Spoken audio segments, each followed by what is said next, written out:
सूर्य बाबू, आज शाओली दी का इस घर में आखिरी दिन था।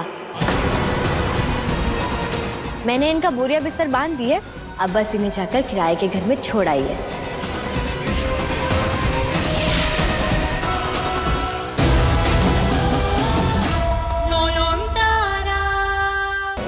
बाहर जाइए, आइए आइए मेरे साथ। अरे डॉक्टर बाबू, एक मिनट, हम सब कमरे में थे तो ये सांप अंदर कब आया और किसी की नजर क्यों नहीं पड़ी उस पर? ये सब बाद में सोचेंगे नयन, अभी टाइम नहीं है, चलिए। अरे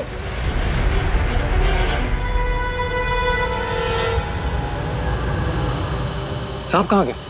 हाँ? सांप गायब है।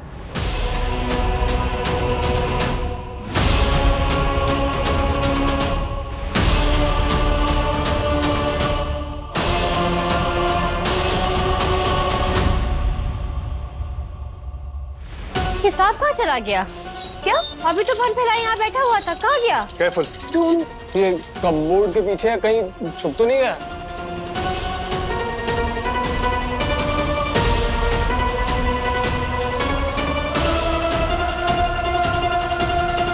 नहीं मोदी, यहाँ पे भी कुछ दिख तो नहीं रहा है। मुझे लगता है हमें शाओली को छोड़ देना चाहिए। क्या? क्यों क्यों छोड़ देना चाहिए? उसी सांप ने केक में मुंह मार दिया होगा, मतलब डस लिया होगा समाओ, इसलिए केक में जहर आ गया। मुझे नहीं लगता शाओली का कोई इन्वॉल्वमेंट है इसमें। लेकिन सूर्य बाबू, ये मामला जितना सीधा दिख रहा है उतना सीधा है नहीं। ये सांप का अचानक आ जाना और अचानक गायब हो जाना, ये भी जरूर शाओली दी की साजिश हो सकती है। नयन, होने को तो कुछ भी हो सकता है, मगर शुजो ने कहा ना, किसी पर बेकार शक करने से अपने पाप का बोझा बढ़ता है। ये सब करके क्या फायदा? और ऐसी हालत में तो तुझे वैसे भी गुस्सा नहीं करना चाहिए। शांत हो जा बेटा। छोड़ो, उठा में चाबी दीजिए मुझे, शाओली का कमरा खोल के आता हूँ।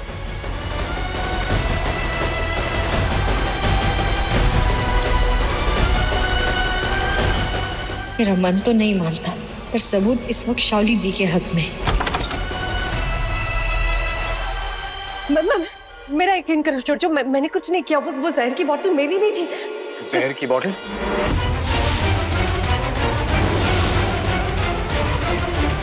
हो, लगता है इन्हें वो शीशी नहीं मिली। अभी मेरे मुंह से सॉरी की जगह कन्फेशन ही निकल जाता। बुरा मत मानना जोजो, मुझे लगा शायद मुझे फंसाने के लिए नयन ने कोई जहर की बोतल रख दी होगी मेरे कमरे। पहली बात तो यह है, नयन ऐसा कुछ कर ही नहीं सकती। और सेकंडली, तुम्हारे कमरे में जहर की बोतल नहीं, एक जहरीला सांप मिला है। उसी ने केक में मुंह मार दिया होगा, जिसकी वजह से वो जहरीला हो गया।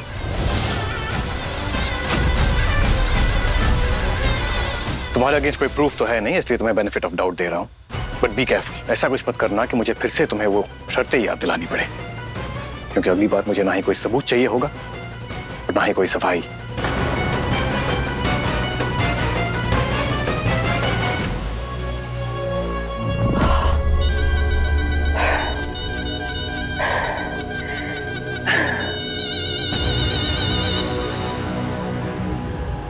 पर वो जहर की बोतल गई कहाँ?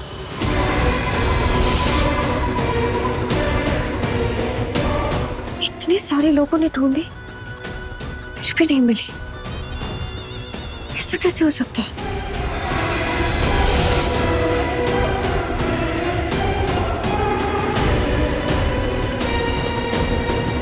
कोई तो है जो शाओली दी की मदद कर रहा है।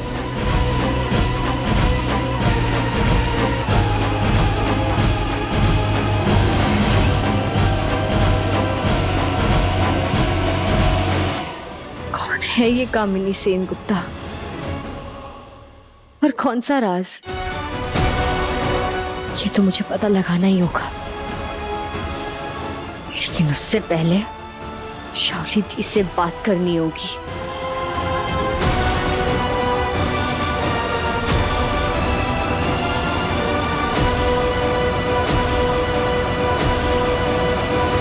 इस बच्चे की जिस बच्चे को आपने इस बच्चे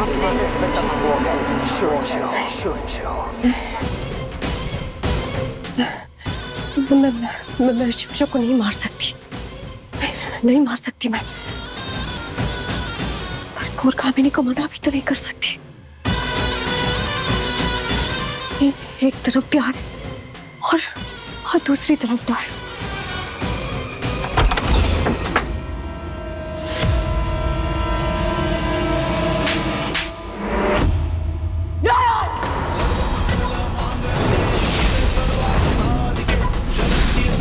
चुप, एकदम चुप।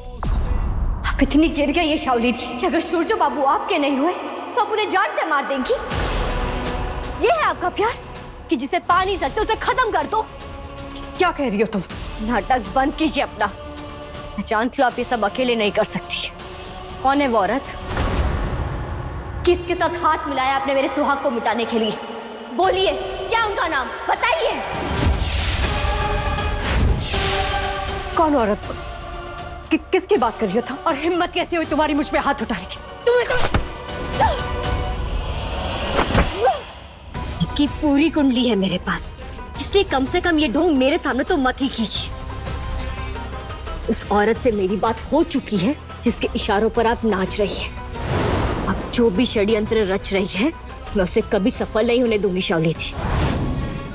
मेरे पति, मेरे बच्चे के पिता सूरजो बाबू को छूना तो दूर, उनकी परछाई को भी मैली नहीं कर सकती। आप जितनी नफरत से तोड़ेंगी मैं उतनी ही शिद्दत से जोड़ूंगी हर बार। सूरजो के पहले बच्चे की मां मैं हूं, उस पर पहला हक मेरा है, समझी तुम? पहली बात तो आपके कोख में ये पल रहा सूरजो बाबू का बच्चा है ही नहीं, और दूसरी बात, जिस आदमी को आप अपना कह रही हैं उसी की जान लेने की साजिश कर रही हैं आप। मैं जानती हूँ शाओली थी, आपके कोख में जो अशुभ शक्ति पल रही है वो आपको बुराई और पाप की तरफ धकेल रही है। सूरजो बाबू को पाने के लिए आप मां बनी थी ना, अब उन्हीं की जान लेने चली आप। आपका प्यार इतना मतलबी है? मेरे प्यार को नापने की औकात ही नहीं है तुम्हारी। तुम जानती नहीं कितनी बड़ी कुर्बानी दी है मैंने अपने प्यार के लिए। और चलो, मेरा प्यार स्वार्थी ही सही, तुम्हारी तरह कमजोर तो नहीं है ना।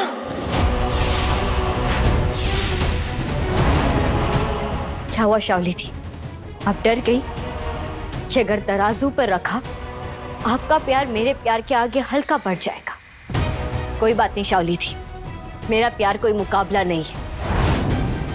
सूरजो बाबू मुझसे प्यार करते और हमेशा करेंगे, ये बात आप भी जानती है कि इस जन्म में तो आपके होने से रहे।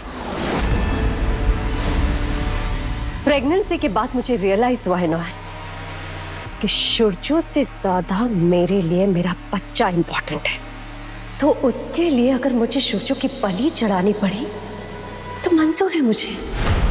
शाओली जी, सावित्री ने यमराज से लड़कर अपने पति की जान वापस लाई थी, मैं भी वही करूंगी।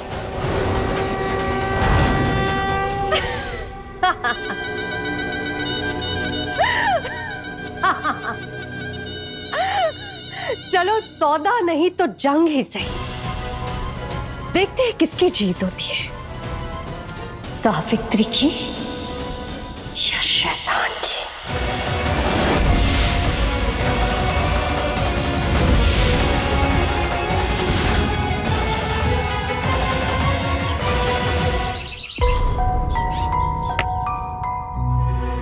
ऋषि मुनि, वो सब्जी भी दे दो। हाँ। ये ले सब्जी।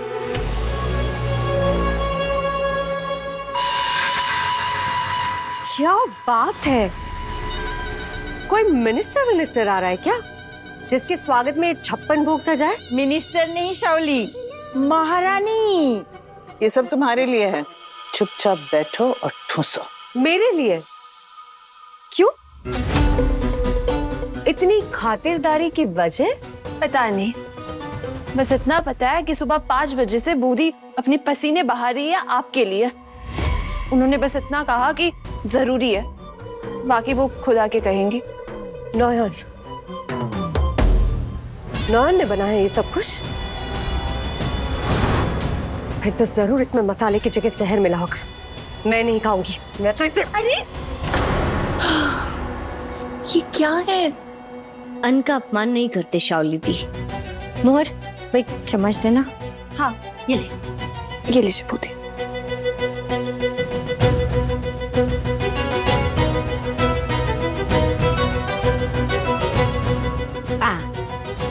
यकीन हुआ कि इसमें कोई जहर नहीं है?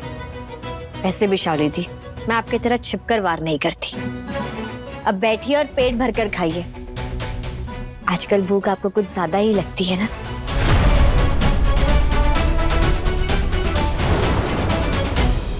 मैं जरा एक जरूरी काम कर आती हूँ, आप लोग ध्यान देना इनका। और खाने के बाद आइसक्रीम तो भूलना ही मत, ठीक? जरूर। आखिरी दावत है, किसी चीज की कमी नहीं होनी चाहिए। बैठो बैठो, खाओ। कल रात तो मुझे मारने को आ रही थी और आज दावत खिला रही है। चक्कर क्या है?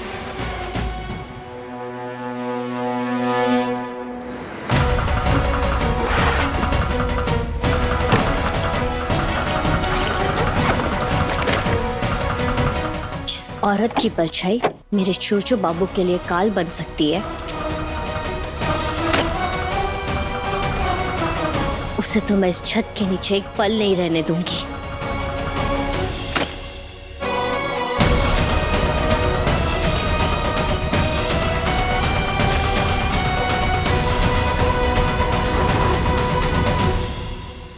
लीजिए। नयन कहाँ है? मुझे हॉस्पिटल जाना है।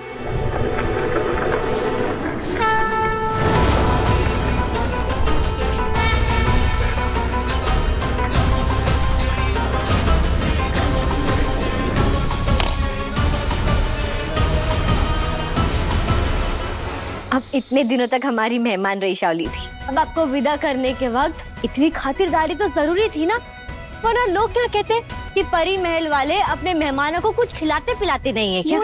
सूर्य बाबू, आज शावली दी का इस घर में आखिरी दिन था।